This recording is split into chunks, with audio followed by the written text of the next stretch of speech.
I went on a middle of the night adventure of hiking to the top of a mountain in hopes of finding a special phenomenon that happens in the spring. I wanted to get a sample of this phenomenon to look at under my good friend over here, Celine Dion.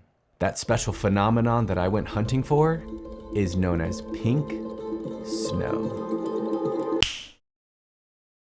Oh man, I just woke up. I couldn't really sleep. Just kidding. I'm at the trailhead. We're going hunting, but we're not hunting an animal. I'm here to hunt a microscopic organism.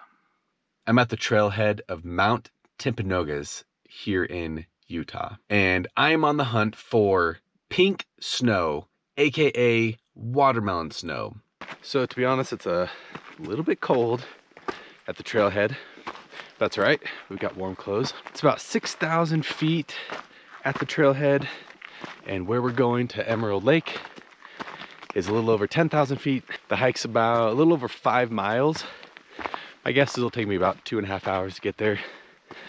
Not too bad, but it is pretty straight up a mountain. I've done this hike a few times before, going up to the top, the peak of Timp, and I've always done it at night like this because it gets pretty hot during the day. And I'm doing it at night again this time because I want the snow to still be kind of cold and crisp when I get samples of it. As I was falling asleep last night, I started to think like, ooh, is it gonna be kind of creepy hiking in the dark by myself? Like I said, I've done this hike a few times before, but I've always been with a group of people. Now that I'm out here in the dark, it's not very creepy. It's just a nice sense of adventure. The first signs of dawn already. I think I'm about halfway there, maybe more. Okay, pause.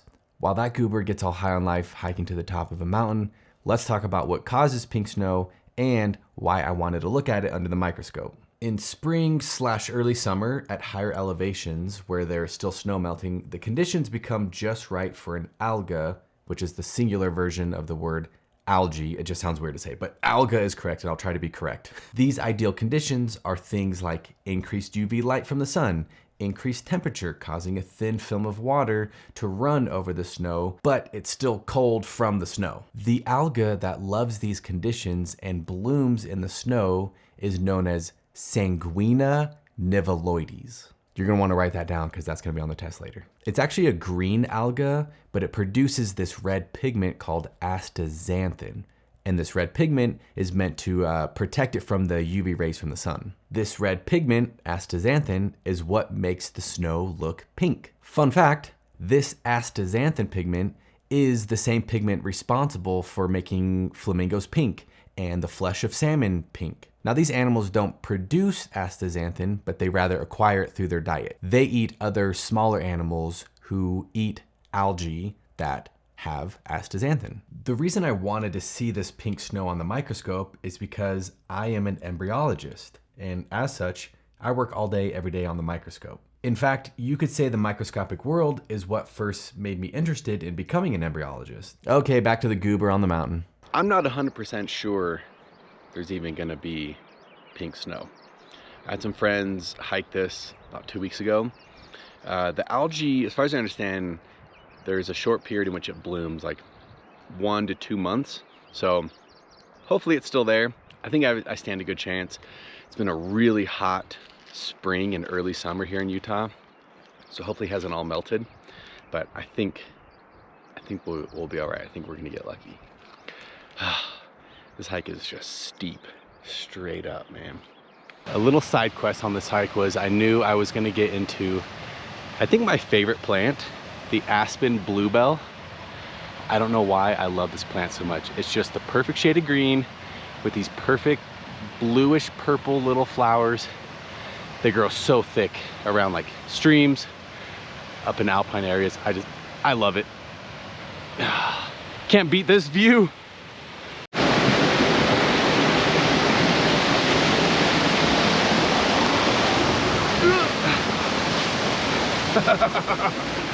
It's almost 6 a.m. The views are viewing this hike. Oh, the first 2 miles, I gotta be honest, kind of suck. They're steep. You're climbing through rocks. You're just like in the bushes. It's dusty, nothing to see. Well, I mean, obviously it was also dark, but then it turns into this. It opens up. It just becomes the most epic hike. It's still, I'm climbing. I'm out of breath. I'm trying not to be too annoying with out of breath.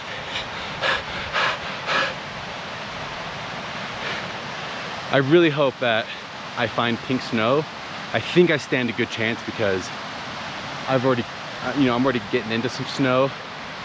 Crossed a couple small patches. There was one sketchy one there I did not like. Okay, do y'all get it now? Do you see why it is my favorite plant? It's just the best plant. It is perfect. It is flawless. It is so cute. Look at that color. Still going. Oh, there's the sun. Perfectly timed with some bluebell. Okay. Hey, buddy. I think they're trying to scare me off. He's just a little guy, though. Y'all are morning people for sure. So cool. Shedding their winter coat.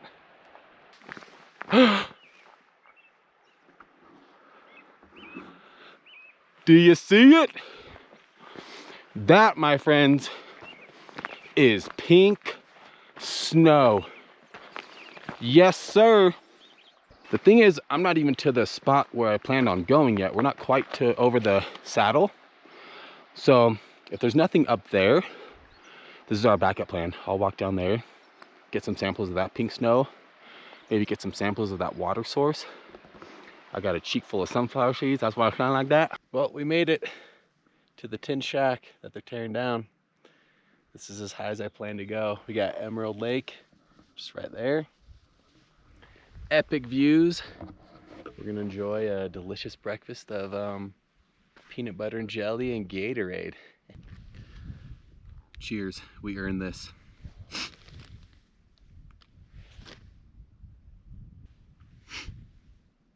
All right, let me show you what I brought.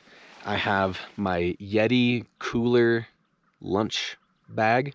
Inside I have dry ice and ice packs. I'll talk more about that. Tubes for samples. I have 70% isopropyl alcohol wipes so that I can wipe off this shovel just to completely clean it. So when I collect samples and put them in the tube, I'm not collecting something from the shovel, obviously. And a pen to label it. Now, like any living organism, this algae prefers a certain temperature range. What I'm aiming for is about 0 to 4 or 5 degrees Celsius, so right around freezing. But we don't want it to be too cold. We don't want to freeze the cells because cells that aren't meant to or aren't ready to be frozen will rupture, which is very relevant to what I do in IVF, how we vitrify cells. So inside this lunch bag, I have a Bluetooth thermometer that I bought off of Amazon. It was like $16. Very, very inexpensive. And you can see it's reading right here at 2.3 degrees Celsius, which is perfect. So inside, I just have some bubble wrap so that the samples don't sit right on any ice packs or dry ice and freeze them. So yeah, that dry ice has evaporated a lot. I still got my ice packs in there. So we'll see how long it lasts. I think it'll hold pretty good on my way down. I got my sight set on some good pink snow over in that corner right next to this little Emerald Lake. We're gonna go get some samples there. Look at that pink snow. A whole bunch of it right here.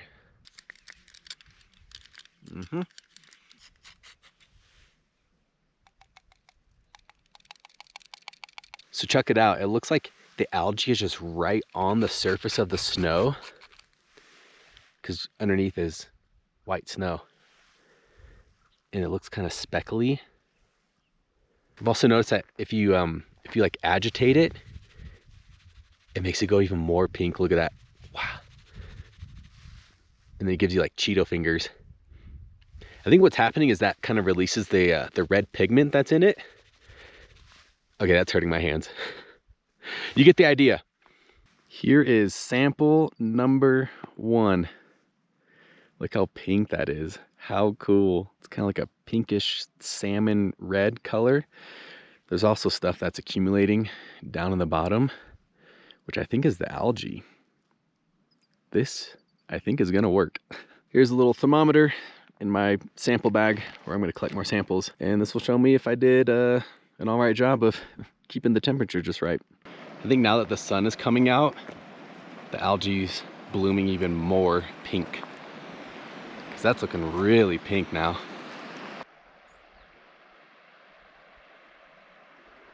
The much anticipated moment when you see the parking lot. It's a little after 10:30. I think I hit the trail at about 4 a.m. So 6.5 hours up and down. It's a quick little adventure, no problem. Just kidding, my legs are hurting pretty good. This was my first hike of the season, and that's a pretty good opener for the season. Straight up that mountain. I hope my samples are still cold in my cooler. Just gonna rush back, get to the microscope, see what we see. So, ladies and gentlemen, without further ado, I give you Sanguina niveloides.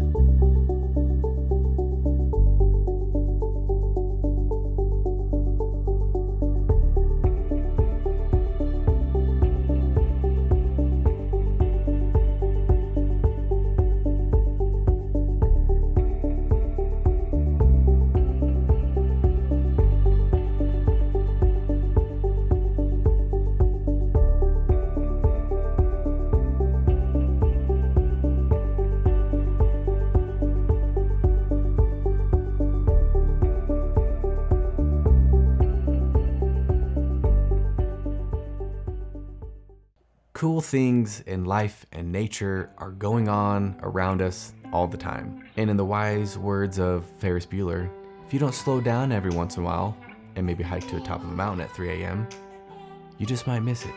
Stay curious, stay cultured. I'll catch you on the next video.